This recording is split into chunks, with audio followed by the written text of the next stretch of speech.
If you're a big Rod Serling fan, he did great writing besides Night Gallery and Twilight Zone, Requiem for a Heavyweight, Patterns, and this movie, which he adapted a book into probably one of the most underrated movies in the 1960s, and kind of ties into the American political scene of 2023, involving what he called the Trumpites trying to take over the government through illegal means. This not the same plot, but the same feeling. It's called 7 Days in May. Now, this political thriller film about a military political cabal's planned to take over the U.S. government in reaction to the president's negotiation of a disarmament treaty with the Soviet Union. The film stars a great cast: Burt Lancaster, Kirk Douglas, the great Frederick March, and Ava Gardner, directed by John Frankenheimer from a screenplay written by Serling and based on a novel of the same name by Fletcher Nebel and Charles W. Bailey II, published in September 1962. Now, when the book was written in late 61 and into early 62, it was during the first year of the JFK administration, reflecting some of the events of that era. In November 1961, President Kennedy accepted the resignation of vociferously anti-communist General Edward Walker, who had been indoctrinating the troops under his command with radical right-wing ideas and personal political opinions, including describing Harry S. Truman, Dean Acheson, Eleanor Roosevelt, and other active public figures as communist sympathizers. Although no longer in uniform, Walker continued to make headlines as he ran for governor of Texas and made speeches promoting strongly right-wing views. In the film version of 7 Days in May, March, portraying the narrative's fictional President Jordan Lyman, mentions General Walker as one of the false prophets who were offering themselves to the public as leaders. Sound familiar? Yes. As Fletcher Nebel and Charles W. Bailey II, primarily political journalists and columnists, collaborated on the novel, they also conducted interviews with another highly controversial military commander, the newly appointed Air Force Chief of Staff, General Curtis LeMay, who was angry with Kennedy for refusing to provide air support for the Cuban rebels in the Bay of Pigs invasion. The character of General James Matten Scott was believed to have been inspired by both LeMay and Walker. Now, President Kennedy had read the novel 7 Days in May shortly after its publication and believed that the scenario could actually occur in the States. Still could occur. According to director John Frankenheimer, the project received encouragement and assistance from Kennedy through White House Press Secretary Pierre Salinger, who conveyed to Frankenheimer Kennedy's wish that the film be produced.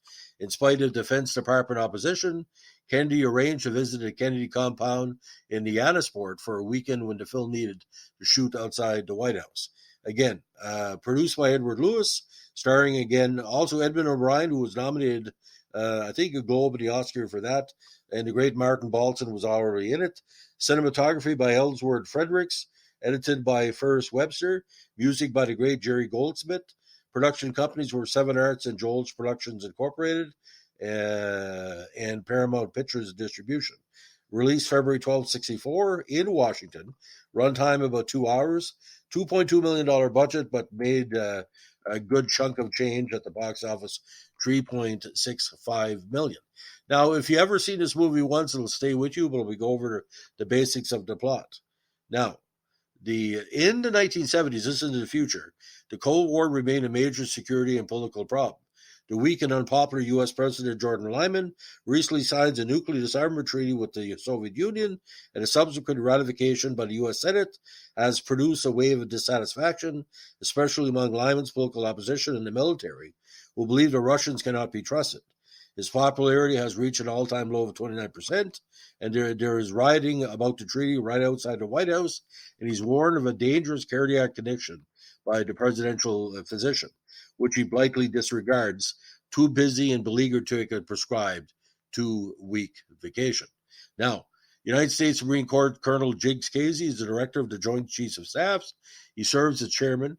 4-star United States Air Force General James Mattoon Scott, a former air ace who earned 6 Purple Hearts, 2 Distinguished Service Crosses, and the Medal of Honor. Now, Casey stumbles upon evidence that Scott is leading the Joint Chiefs to stage a coup d'etat to remove Lyman in 7 days. Under the plan, disguised as a training exercise, a secret army unit known as ECOMCON, training at a secret Texas base, will take control of the country's telephone, radio, and television networks while the president, participating in stage alert, is seized.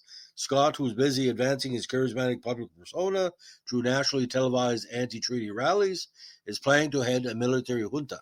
Although personally opposed to Lyman's policies, Casey is appalled by the plot and alerts Lyman. Still somewhat skeptical, Lyman gathers a circle of trusted advisors to investigate.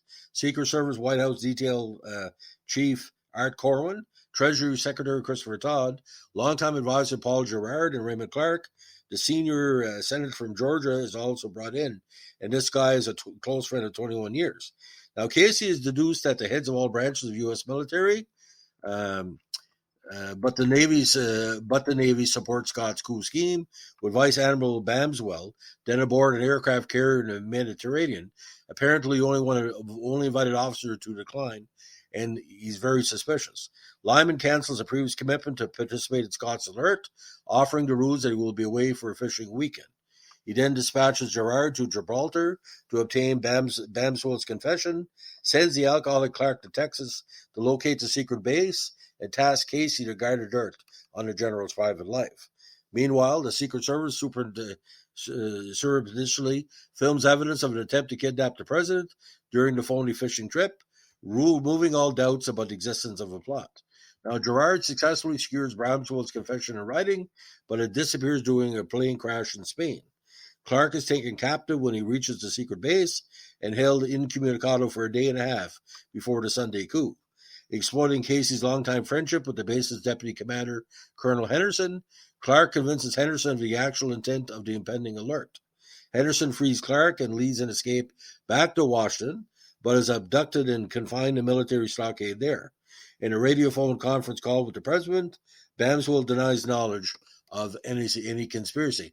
Now, this is what I call the slow burn style that was very common in these type of movies back in the day, and Serling does it well. Knowing that he cannot prove Scott's guilt, Lyman nevertheless called Scott to the White House to demand that he and the other conspirators resign. Scott refuses in a very strong soliloquy, denies the existence of any plot. Lyman argues that a coup would prompt the Soviets to launch a preemptive nuclear strike. Scott maintains that the American people are behind him. Lyman challenges that note, asks him to resign, but to also run for office in order to seek power legitimately. But Scott is unmoved. Lyman restrains himself from confronting Scott with the damning letters that Casey had obtained. Now Scott meets the other three Joint Chiefs and reasserts his intention to execute the coup. He plans a nighttime network broadcast, but Lyman holds an afternoon press conference to announce that he has fired the four men. As he is speaking, Bramswell's confession, recovered from the plane crash, is handed to him, and he delays the conference. In the interim, copies of the confession are delivered to Scott and the other plotters. As the press conference resumes, Scott abandons the plan when Lyman announces that the other three conspirators have resigned. Now, Lyman continues to deliver a speech on the state of the nation and its values, declaring that the nation gains strength through peace rather than conflict. Other key actors in the show, of course, is the great Richard Anderson, who plays one of the co-conspirators, and, of course, Andrew Duggan and Whit Bissell. Now, various voices are brought in, including John Houseman. There was a lot of uncredited speaking roles. And Houseman, one of the declined conspirators who played Bamswell. Now, Kirk Douglas and director Jaron Frankenheimer were the moving forces behind the filming of the movie. It was produced by Edward Lewis through Douglas's company, Joel Productions, and Seven Arts. Frankenheimer recruited screenwriter Rod Serling. Douglas intended to star in the film along with his frequent co-star Burt Douglas, which came about. Douglas offered Lancaster the General Scott role, while Douglas agreed to play Scott's assistant. Frankenheimer commissioned Nedrick Young to rewrite the scene in which Casey visits Holbrook at her apartment, of course, Miss Gardner. Now, Lancaster's involvement nearly caused Frankenheimer to withdraw from the project, as the two men had conflicted during the production of Birdman of Alcatraz just 2 years before. Only Douglas's assurance that Lancaster would behave kept Frankenheimer at the project. Lancaster and Frankenheimer were at peace during the filming, but Douglas and Frankenheimer sparred with one another. Frankenheimer was very happy with Lancaster's performance, especially the long scene toward the end between Lancaster and March, saying that Lancaster was perfect, and he's delivered a 10-degree, one of his strongest performances. Frankenheimer stated decades later, that he considered 7 Days in May among his most satisfying work. He saw the film as putting a nail in the coffin of Eugene McCarthy. Now, filming took almost 2 months, and according to the director of the production, it was a happy affair with all the actors and crew displaying great reverence for the project. Now, again, 51 days for the movie.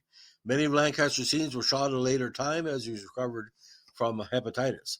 Now, Gardner, whose scenes were shot in just 6 days, thought that Frankenheimer favored the other actors over her.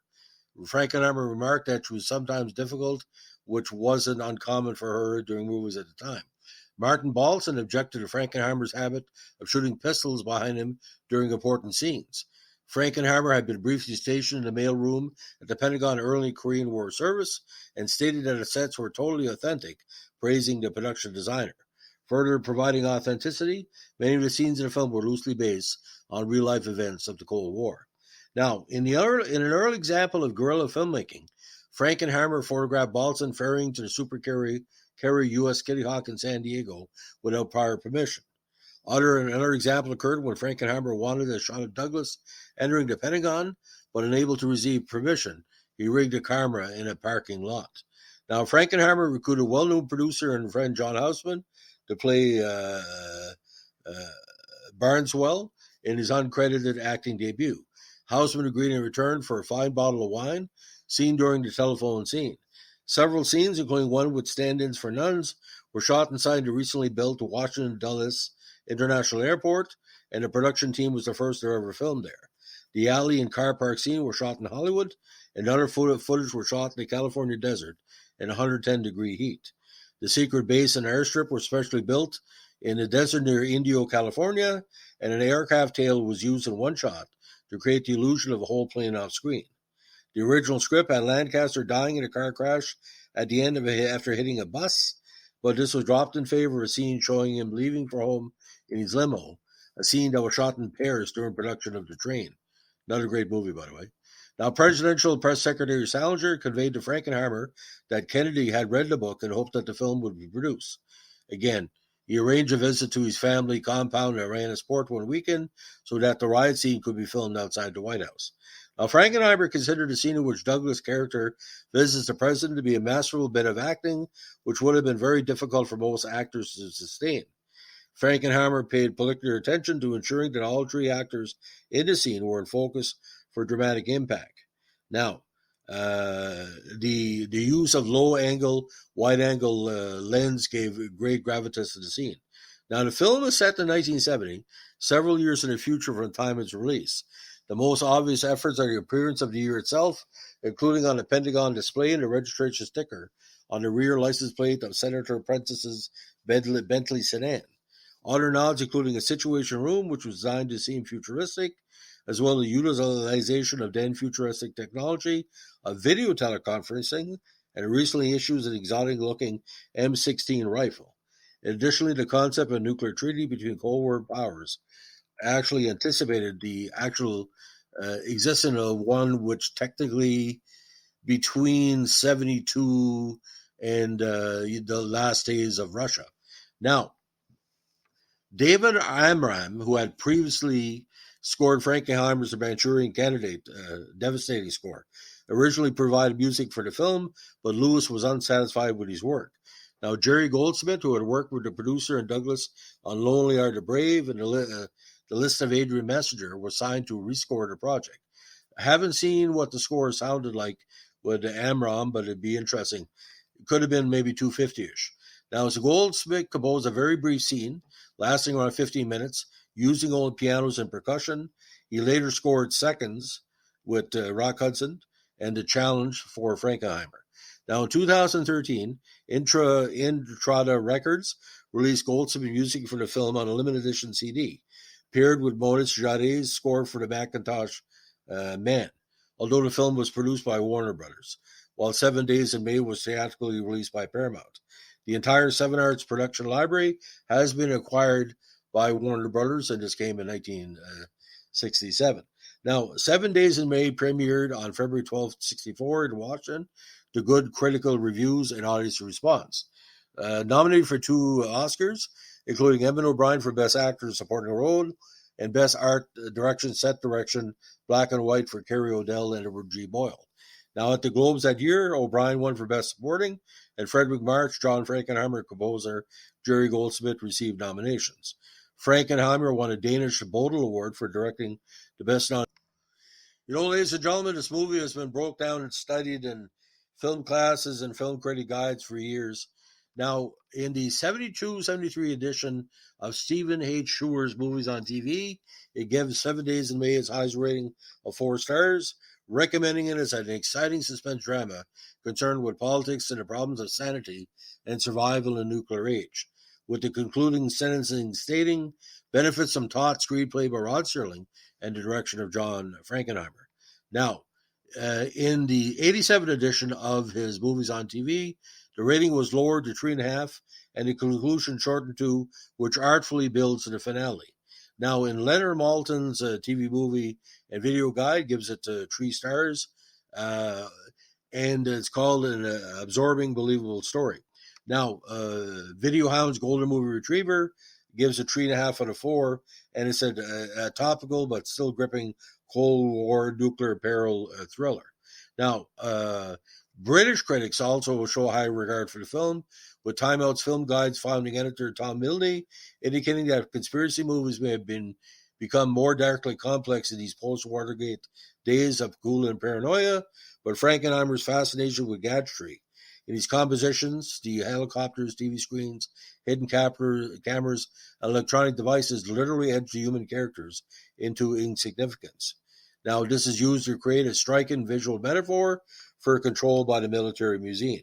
Now, some people didn't like it. David Shipman, in his 84 The Good Film and Video Guide, gave it only 2 out of 4, noting that this is a tense political thriller whose plot is plotting. Now, ironically, the film was remade in 1994 by HBO as The Enemy Within, with Sam Waterston as President William Foster, Jason Robards as General R. Pendleton Lloyd, and Forrest Whitaker as Colonel Mackenzie Mac Casey. The version followed many parts of the original plot closely, while updated for the post-Cold War world, omitting certain incidents and changing the ending. Now, what's kind of interesting, did this movie influence one of the most important British political thrillers of all time? The movie A Very British Coup, a 1988 3-episode serial based on Chris Mullin's novel about an attempted right-wing overthrow of a left-wing British government, stands out as probably one of the best kind of side tributes to this movie. So again, Rod Serling, another hit out of the park. But again, patterns, 7 Days in May, Requiem for Heavyweight, Planet of the Apes, all up there in what they call adaptations of these, either of novels or his own work. So very good. So ladies and gentlemen, if you like what we're doing with our Rod Serling Tribune podcast, let us know with a like, comment, subscribe, or share. Bye.